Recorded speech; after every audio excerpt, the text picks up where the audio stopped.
Okay, so balancing the mix and how we bring these tunes in. So let's look at this tune. Let's just play it for a second.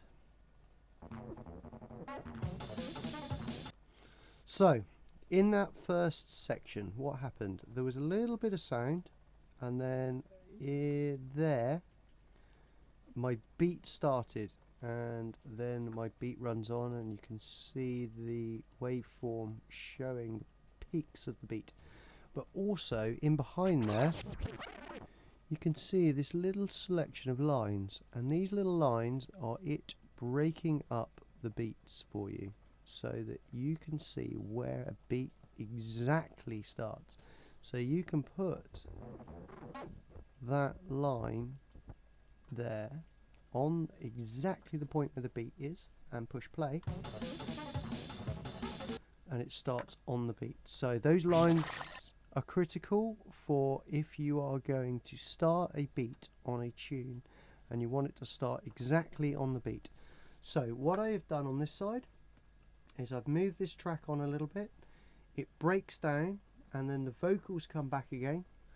So I think you're going to hear the tail end of some vocals, then you're going to get a breakdown, and then you are going to get the vocal come back, and I am going to bring this beat in over the top of it. I am going to use the crossfader, and I'm going to use the crossfader subtly so that this beat isn't too prominent to start with. The gain is right up on this tune because this tune's quite quiet, I know that. And it might be that I need to bring a little bit of level up as well, just to push that volume up a little bit more. And I will try to mix these two tunes in, and I will run the mix for quite some time, and I will be fiddling with a few of these buttons just so you can see the mouse moving around and what it's doing. I've got a filter, and what this means is that it takes the sound, and I will just show you rather than tell you. If I push play, I turn the filter on,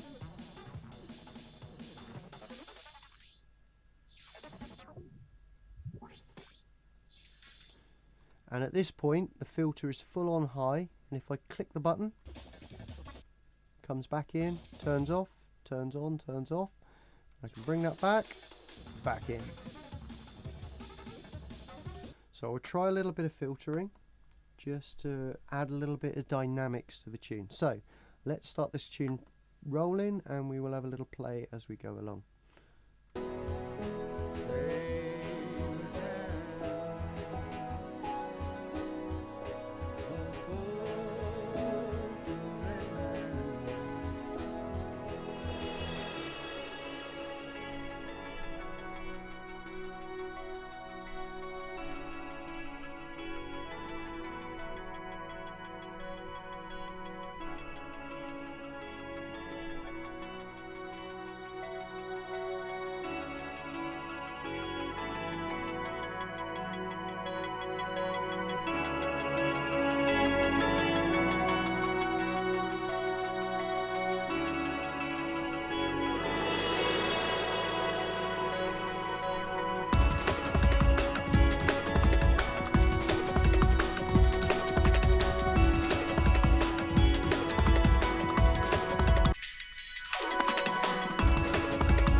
Okay, so there's a lot going on there. This red light that starts to flash on a tune means that the tune is then coming to the end of its cycle and it's about to run out. So that's like emergency stations. If you haven't got a tune set up, you need to get one going pretty quick because your tune's about to end. So yeah, so we were using the filters, we were using a little bit of gain, we were using a little bit of the mids just to balance it out and try and keep everything flowing pretty nicely. For a random, that little mix didn't turn out too bad. So in the next section we will look at applying effects to the tune and seeing how they integrate into the mix that you're making.